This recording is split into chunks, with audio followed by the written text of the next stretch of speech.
I take the Oscar with me whenever I can when we're speaking at an engagement so that other students and activists can hold it and take a picture and have fun.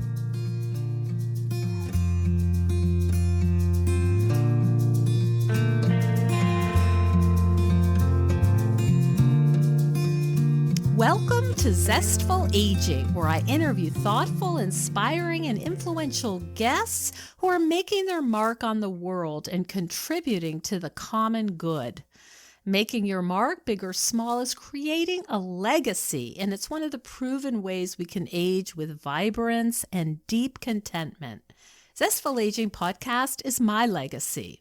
I'm your host, Nicole Christina, psychotherapist and fellow Zestful Ager.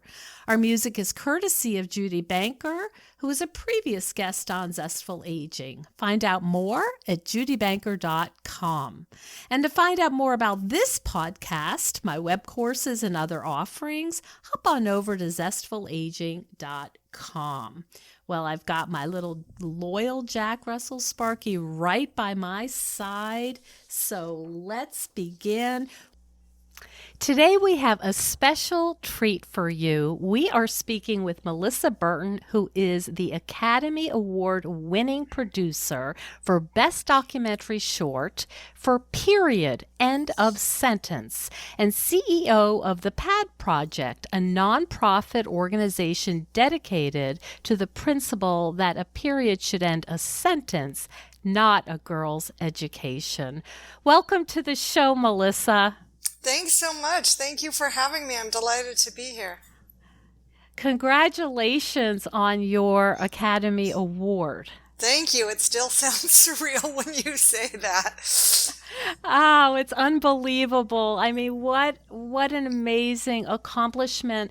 And I wanted to give our listeners a little background that you're an English teacher in LA and you ended up making this film. Tell us the story about how this film got going. Sure. So it's been a project that's about 6.5 years in the making, and it's still going on, and I am a high school English teacher, and I'm also the faculty sponsor for an organization called Girls Learn International. And Girls Learn International is an organization which seeks to give high school students a voice in the movement for equal access to education for all genders worldwide.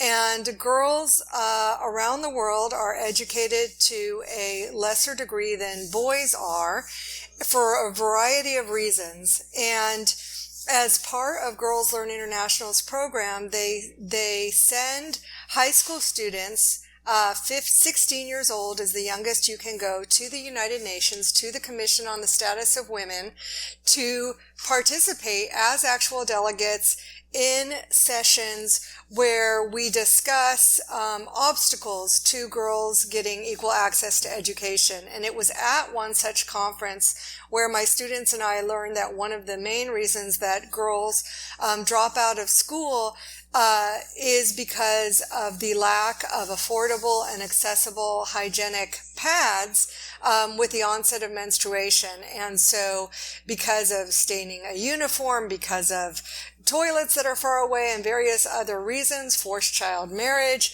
they quit school once they begin to menstruate. And so my students and I thought, that is not okay with us. We need to raise awareness about this issue. We felt ashamed and surprised by our own ignorance. It's something that should be so obvious, and what should be education, of course, is so important for advancement. And we, perhaps because we're from Los Angeles, we immediately thought what we need to do is make a film to raise awareness about this. I see. So you were involved in advocacy for girls and women before the idea of this film came along. You were Yes. sending your students to the UN. Yes, and as an English teacher, I'll just say that I would see which students of mine, just because we would read texts from various countries, because I teach world literature, where the heroes were often female, or maybe where female figures were not getting a fair shake at society. I'm thinking of Nora from Ibsen's A Doll's House. I'm thinking of Hester Prynne from The Scarlet Letter.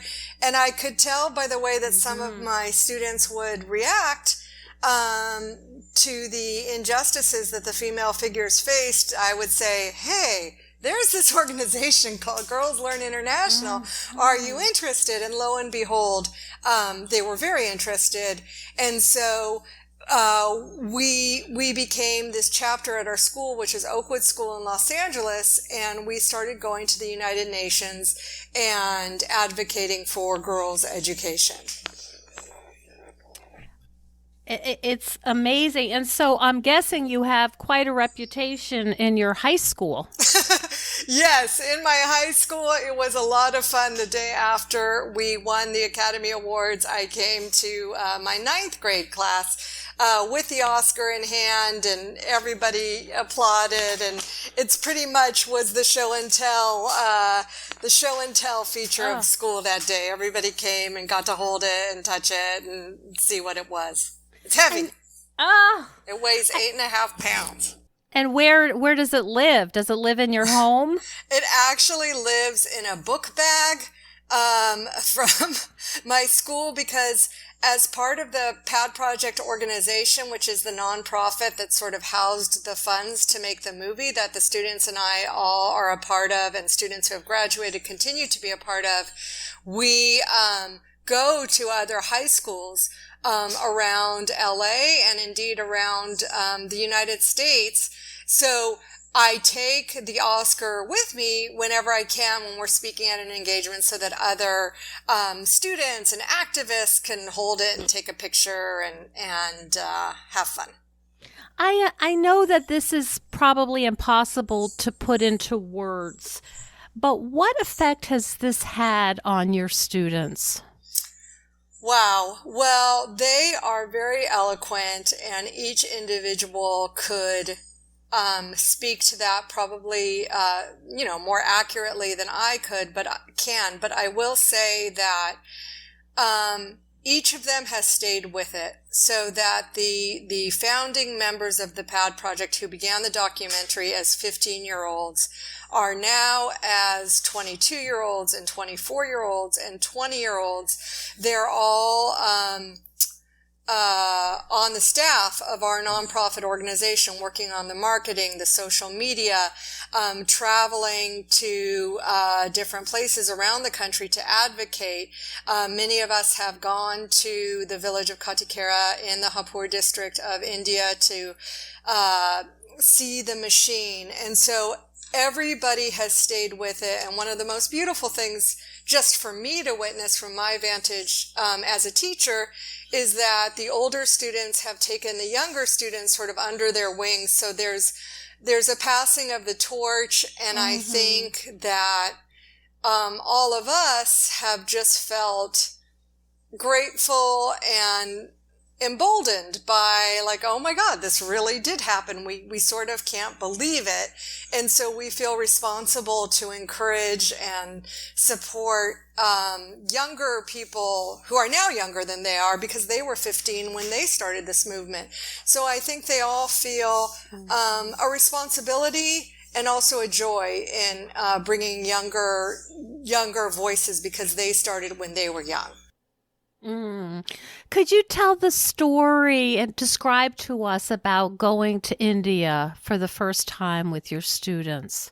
Absolutely. So our director, Raika Zatabshi, had filmed the installation of the pad machine and then the effect of the pad machine on the village community over a 6-month period. So in other words, when she first went to film the first part of the film, I'm talking about the documentary now, period, end of sentence, she captures the attitudes of the village and the community before the pad machine is even opened and before the women are working at the machine. Then she came back 6 months later to see, have the attitudes toward menstruation changed? And yes, they have, remarkably. And what is the business model like? And what's happening in the village? Then, 6 months after that, we had our first cut of the film, our first film ready to show. And we were able to screen it at the United Nations, which was a kind of full circle thrill for all of us and privilege. And then the students and I went from the United Nations to the Hapur district to Delhi, where we were able to travel to the village and actually screen, period, end of sentence, screen the film for the women of Katikera for the first time. And we were very nervous, and there is a language barrier, so we're all English speaking. They speak Hindi. We worked with an NGO, Action India, who absolutely facilitated everything, and they were our translators on the ground, and we projected the film onto a bed sheet in one of the homes, and there were about 60 or 70 of us who gathered round and just watched, and we sat together and laughed and cried, and it was one of the more profound experiences of my life, and I know of the students' lives as well. Oh my goodness, Melissa. I have chills right now trying to imagine this and all of the emotions that must have been going on. It really was, because it had almost seemed like we had been talking and communicating with Action India, who in turn were communicating with the women in the village, who we could see and sort of Skype with on some occasions if they would. So the village where the documentary set is about 40 miles, but like a couple hours away from Delhi. But sometimes they were able to travel, so we could Skype, and we communicated through a translator. But it had this unreal feeling. So to actually go to the village and touch the pad machine and hug the women and like see that this had all happened was really rewarding and magical, and just a wonderful experience. And the two women, I don't know how many in your audience may have seen the film or not, but there are we're proud that Sneha, who's an aspiring police officer in the film, was able to come to Los Angeles for the Oscar ceremony, and also Suman, in whose house the pad machine lives, was also able to come, and this was their first time traveling. It was the first time not only in an airplane, but the first time they had even left their village of Katikera. They hadn't even been as far as Delhi, so you can imagine the sort of culture shock, but they were very excited about the trip to Los Angeles, and we were able to have some of our Action India team also come, and so it was a great celebration for all of us. It's really unbelievable, the ripple effect that this idea has had on so many lives. Even from what I understand, some of the men in this town. Yes. I think for those who have seen the film, you'll see that the men don't even know what a period is, or at least don't want to say if they know. They think it's an illness that maybe happens to women. And by the end of the film, the men of the village are engaged in working on the machine and making pads. One of them says, "I made a good pad." And at first, am I right? They thought they were making diapers. They thought they were making Huggies diapers. Yes. Yes. So that was their entree, and then they they learned the truth. And how was that? It's actually been wonderful, and it is something that it's something that we discovered as one of the best outcomes we could hope for with the pad machine, which is to say that it sort of shredded this kind of taboo, which we have in the United States too, around menstruation. And so suddenly people are talking about it, and it's an accepted natural fact. And so whatever we can do here in the United States to, or anywhere, to tone down the shame associated with what is, after all, a natural and life-giving process is good. So we were very thrilled about that aspect of the machine.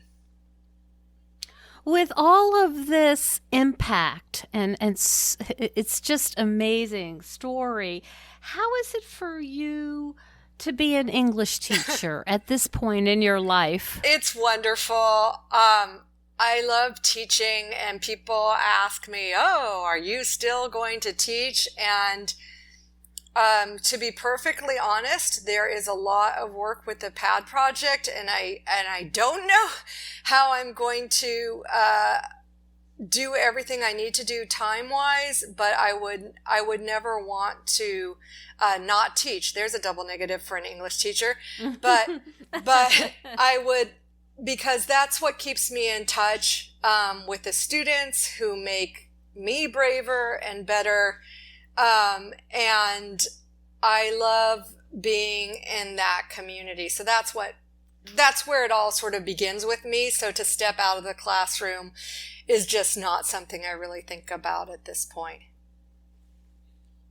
And so are you continuing to work as a faculty sponsor for Girls Learn Yes. International? So Girls Learn International is an organization under the auspices of the Feminist Majority Foundation, and we continue to partner on other ventures to get pad machines to other communities. For instance, right now we're working on sending a pad machine to a women's collective hospital in Afghanistan, in Kabul. So we're partnering. I'm not now, because of the PAD project and the documentary, my work with Girls Learn International and the Feminist Majority Foundation, and as a faculty sponsor, has sort of, now I'm the PAD project lady, so it's not as broad as it was in terms of all of the advocacy that goes on with women's rights. So, but I am focused on menstrual health management particularly now.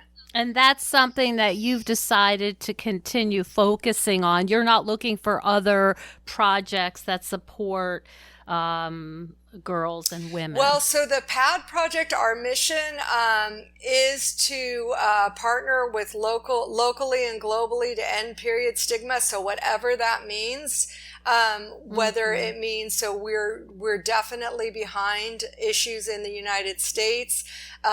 We want to abolish the tampon tax for all states, get supplies that are free, menstrual supplies that are free for girls and in schools, in women in prison, and have all the things that the U.S. could do better.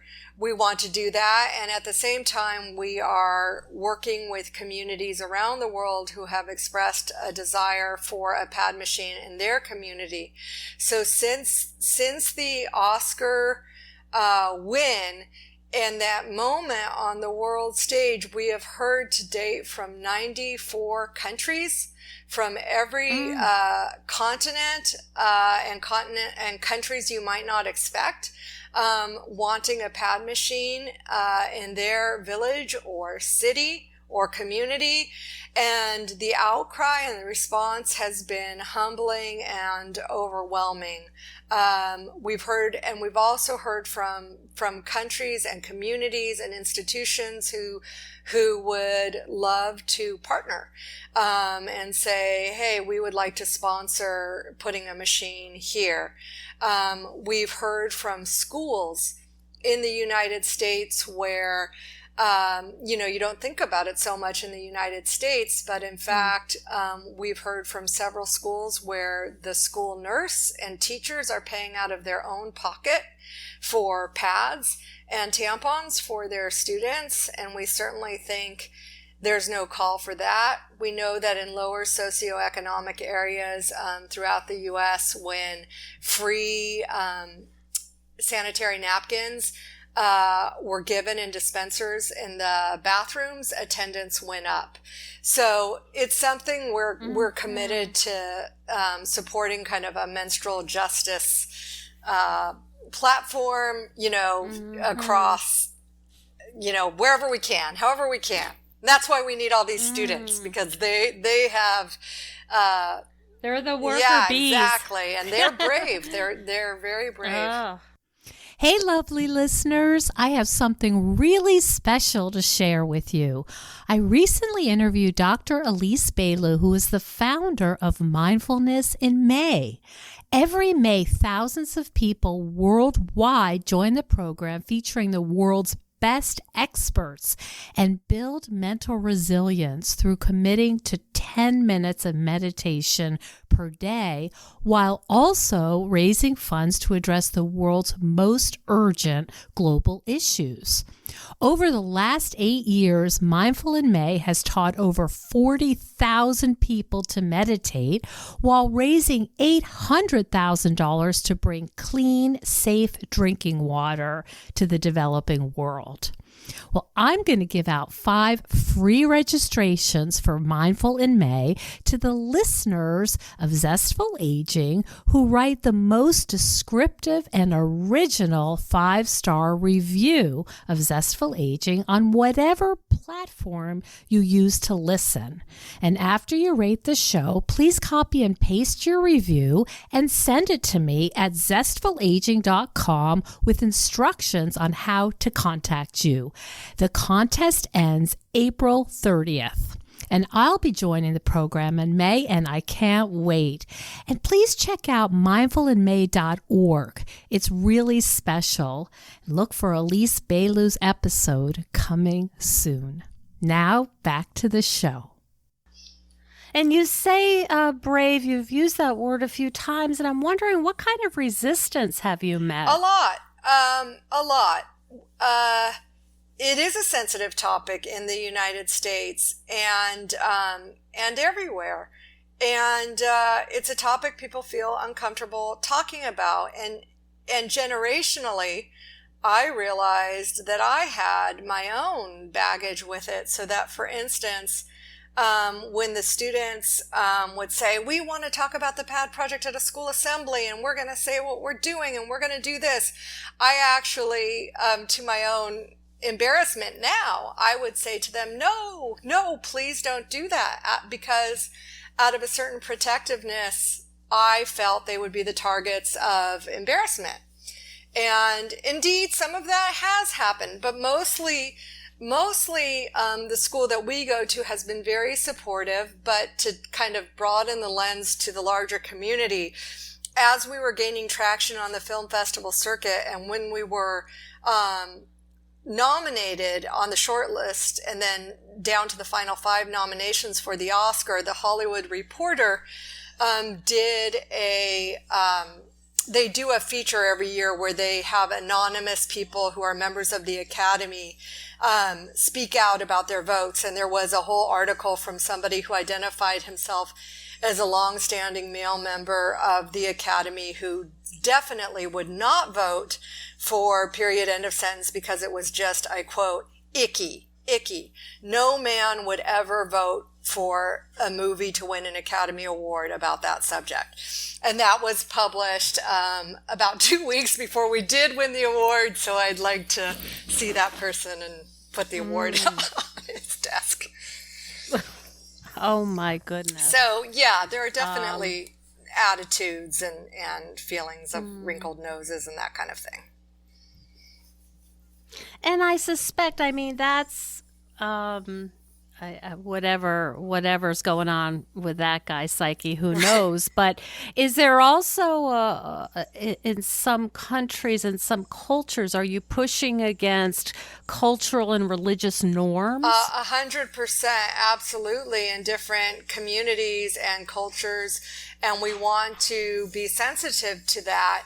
there are some places where menstruation is just not talked about. Morgan Anthem, who is the inventor of the machine, says in our film, he says menstruation is the biggest taboo in our country. When our director went to Katikera to film it, she found that mothers had not talked to daughters had not talked to sisters or friends. It's sort of like you got your period and you may not know what was happening, literally. And then, maybe a friend or someone would sort of give some kind of, nod to it or say, but there's a lot of different beliefs throughout the world that it's dirty blood, that it's cursed, that you are dirty. And this goes back in Western tradition too, to biblical times. Mm-hmm. Yeah, I was just thinking, I'm aware that in some sects in Judaism, women who are menstruating have to sit in a separate place in the synagogue. Right. That goes to the idea that women need to be segregated for a certain amount of time when they have their period because they're considered unclean. And we find this in a lot of different religious beliefs, so that you can't enter a temple, for instance, in the Hindu religion if you're menstruating because you're considered to be unclean. Some cultures believe that you shouldn't be in the kitchen handling food. In Nepal, there's a practice called chaupati in which women, and it's outlawed. It is outlawed, but culturally it still happens, where women are sent to menstrual huts when they have their period, and they sometimes die because the huts are so rudimentary. And in extreme weather conditions, it's either too hot or they can die from heat. Or if it's freezing, they build a fire, the hut burns down, a wild animal gets them. Goodness. So lots of things happen. And every year, unfortunately, I think the last statistics were that 12 to 14 women die who have been sequestered in menstrual huts with the practice of chaupati in Nepal. So there's a lot of different things going on around the world with regard to menstrual rights, and I think the biggest thing that we can do is sort of break the shame around it, so it's not as though women need to start to feel like they have to be outcast when they have their period. It's the ultimate feminist issue. It really, that's what it's what it means to be I mean, from the ground up, it's what it means to be a woman. Yes. And it's just fascinating to hear you describe these practices that are still going on and still really speak to the fear and the misogyny in the world. It's unbelievable. Yeah, it really is. It really is. And it's funny because again, around the time right before leading up to the Oscars, people were like, this is your moment because of Me Too and Time's Up. And I'm thinking to myself what you just said, which is like, hello, this moment for women and girls, begins since the beginning of the human race. So this is where it all begins. And so if we can all at least begin to talk about it and appreciate differences that are bound to arise in cultures and religions, but also to make sure that women aren't being cheated out of an education, which is a basic human right, or their full right as citizens to live a full life because of something as natural as a period seems really essential. And it's essential, but I think that there's even more that's going on, which is with your work, Melissa, you're a culture changer. Oh my God. I don't know if thank you, but I don't know if I could. I mean, what am I wrong? I mean, you are confronting these beliefs that have, that are deeply held. And it's it's one thing to bring in a pad machine, and we didn't get to the part where there's an economic part that's really helpful and beneficial and all this other good stuff. But, this goes even deeper than, okay, now you can go to school because you have a sanitary pad. That is true. I mean, ultimately, does that freak you out a little bit? It does, but in a good way. It's a good freak out. Yeah. Because. Yeah, but it's true. That felt, what you're saying felt especially kind of real and profound in those first couple weeks, and still ongoing, because the outreach that we have experienced since that moment, sort of on the world stage with the Oscars, where just so many people can relate on so many different levels and have wanted to reach out. So it's just this overwhelming feeling of like, wow, this is really the time, past time, overdue time for this conversation to be happening on a global level. Mm-hmm. You've gotten a lot of attention. I saw you were on The View and interviewed by CNN, and lots of major media focus. Yeah, I think it's because it's so common that, half of the population experiences a period, and so I think everybody can relate to it. It's one sort of phenomenon that I loved about this, or that I continue to love about this whole experience, which is touching, is that a lot of fathers, men, have approached me or other people involved with the PAD project to say, hey, thanks for giving me a platform so that I can watch the film and talk to my 14-year-old daughter in a way that feels comfortable, because I felt shut out, or I felt embarrassed, or I didn't know how to talk about menstruation with my daughter or my sister, or maybe even my wife. And so to have a film where it's just kind of front and center has done that. And I think we have so many more allies too than I think, just like the men in the village, I think men want to be helpful and supportive, and if it's out there in such a way that it's not a topic of shame or embarrassment, then I think that's a way for everybody to sort of link arms and do this together. You know what? It just occurred to me, as this is Zestful Aging, many of the guests that I talk to are 45 and over, or speaking about the experience of people are 45 and over. And as you well know, menopause is also, that experience is also stigmatized. 100%. Yes, absolutely. And it goes... So it's like, getting it is a problem and losing it is a problem. Absolutely. And that's so tied in the United States anyway to your power as a woman. If you're not, seen as fertile, you're somehow less relevant than somebody younger, which is just upsetting. And so I see that as definitely linked also. Mm-hmm.